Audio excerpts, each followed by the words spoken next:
हर खबर पर होगी आपकी पकड़। डाउनलोड कीजिए एबीपी लाइव ऐप। समय की सबसे बड़ी खबर ये कि महाराष्ट्र के किनारे पर पहुंच चुका है निसर्ग तूफान। मौसम विभाग ने ये बड़ी जानकारी दी है। महाराष्ट्र के तट पर निसर्ग तूफान पहुंचा। लगभग 3 घंटे से 4 घंटे तक महाराष्ट्र में रहेगा ये तूफान। तो मौसम विभाग ने ट्वीट कर ये बड़ी जानकारी दी है। समुद्र में इस समय ऊंची ऊंची लहरें देखने को मिल रही हैं। तेज रफ्तार से हवा चल रही है। लगभग 90 से 110 किलोमीटर प्रति घंटे की रफ्तार से हवा चल रही है। आवाज सुनिए आप। इस आवाज को सुन के अंदाजा लगाइए कि हवा की तीव्रता क्या है। ये तस्वीरें अलीबाग की हम आपको दिखा रहे हैं।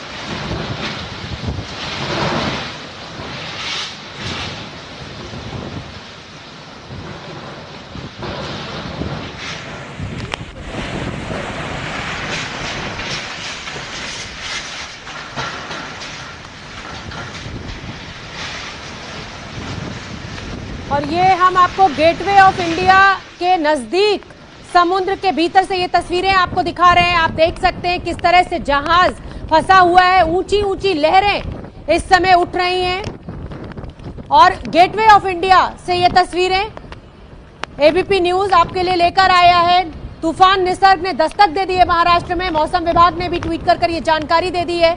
लगभग 90 से 100 किलोमीटर की रफ्तार से ये तूफान आगे बढ़ रहा है। अब से चंद मिनटों बाद ये कहा जा रहा है कि अलीबाग से टकराएगा।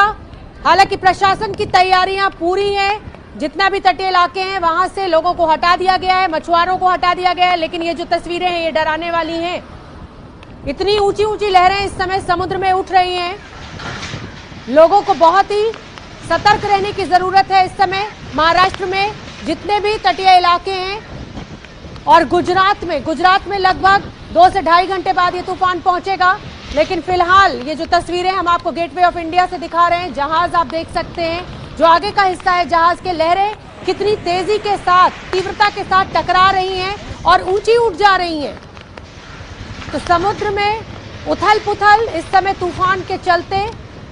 तेज हवाएं चल रही है, बारिश हो रही है इस समय मुंबई में। ये मुंबई के गेटवे ऑफ इंडिया की तस्वीरें हम आपको दिखा रहे हैं। हालांकि कोस्ट गार्ड ने अनाउंसमेंट कर सभी मछुआरों को वहां से निकाल दिया है। और अपडेट आपके सामने, नेवी की तैयारियां क्या है। मुंबई में 6 जगहों पर नौसेना तैनात है। हेलीकॉप्टर्स को भी तैयार रखा गया है। अगर स्थिति बेकाबू होती है, परिस्थिति ऐसी बनती है कि बेकाबू हो रहा है, तो नेवी की तैयारियां भी पुख्ता हैं। गोवा, पोरबंदर के नेवल बेस तैयार हैं। बचाव काम में नौसेना मदद कर रही है, एनडीआरएफ की और कोस्ट गार्ड की। और बड़ी खबर एक और हम आपको दे दें जो मुंबई से आ रही है। बांद्रा वर्ली सी लिंक पर जो वाहनों का आवागमन है, जो आवाजाही है, उसको रोक दिया गया है इस तूफान को देखते हुए। क्योंकि मौसम विभाग ने अभी जानकारी दी है कि महाराष्ट्र के तट के बेहद करीब निसर्ग तूफान पहुंच चुका है और कुछ ही क्षणों में ये टकराएगा।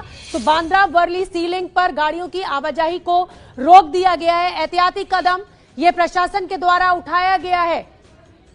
ये आशंका है कि समुद्र में बहुत ऊंची लहरें उठ सकती हैं।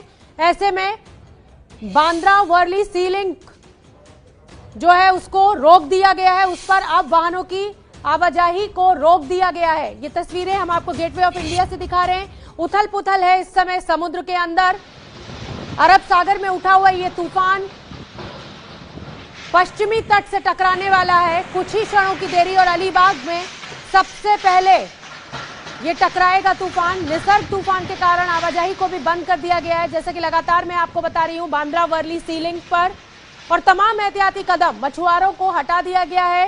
कोस्ट गार्ड ने अनाउंसमेंट की कि दरिया में तूफान आने वाला है, आप किनारे पर जाइए। लेकिन ये जो तस्वीरें हैं इसमें हमें कुछ जहाज दिखाई दे रहे हैं गेटवे ऑफ इंडिया पर।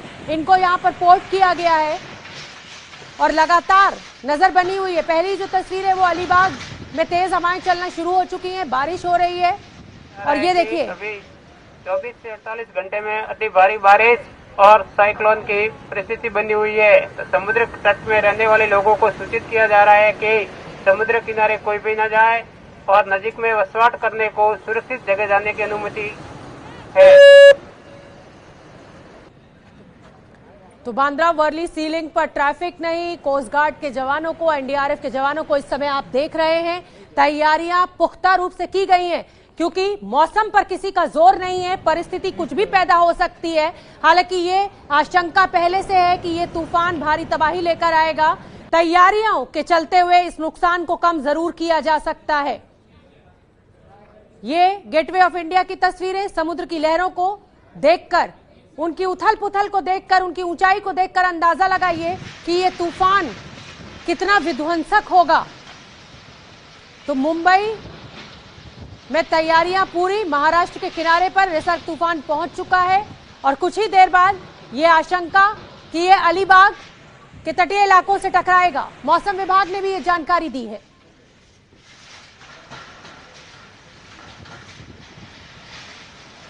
और अब अगली जो तस्वीरें मैं आपको दिखाने जा रही हूं, ये रायगढ़ से है। ये तस्वीरें कुलई विलेज की, ये तस्वीरें देखिए कितनी तेजी से यहां पर बारिश हो रही है, हवा चल रही है। जस का तस जो जहां है उसको वहीं रोक दिया गया है, क्योंकि ये तूफान बस कुछ ही देर बाद महाराष्ट्र में टकराने जा रहा है। अरब सागर से उठे हुए इस तूफान की रफ्तार बहुत तेज है, 90 से 110 किलोमीटर प्रति घंटे की रफ्तार से ये आगे बढ़ रहा है तूफान, और कुछ ही क्षणों बाद अलीबाग से टकरा सकता है। बहरहाल ये जो तस्वीरें हैं रायगढ़ के कोलई गांव से, और देखिए कितनी तेज बारिश हो रही है, तेज हवाएं चल रही हैं। तूफान की दस्तक है ये महाराष्ट्र में। पहले ही कोरोना के कहर से ग्रस्त है महाराष्ट्र, और अब ऐसे में ये तूफान की दस्तक, दोहरी मार महाराष्ट्र के ऊपर इस समय। एक तरफ कोरोना से लड़ाई जारी है और दूसरी तरफ उस लड़ाई को कमजोर करने के लिए ये तूफान। हालांकि बिजली व्यवस्था अस्पतालों में बरकरार रहे, उसके लिए प्रशासन की तरफ से खास इंतजाम किए गए हैं, लेकिन ये जो तस्वीरें इस समय मिल रही हैं ये डराने वाली हैं। जो नारियल के पेड़ हैं वो बहुत मुलायम पेड़ होते हैं, फ्लेक्सिबल होते हैं, पेंडुलम की तरह इधर से उधर हिल रहे हैं, लगभग 60 डिग्री के कोण तक झुक जा रहे हैं ये पेड़। छतें जो हल्की हैं, जो आयरन रॉड्स या जो सरियों से उतनी मजबूती के साथ नहीं जुड़ी हुई हैं जो इन तेज हवाओं का, इस हवा की रफ्तार का सामना कर सके,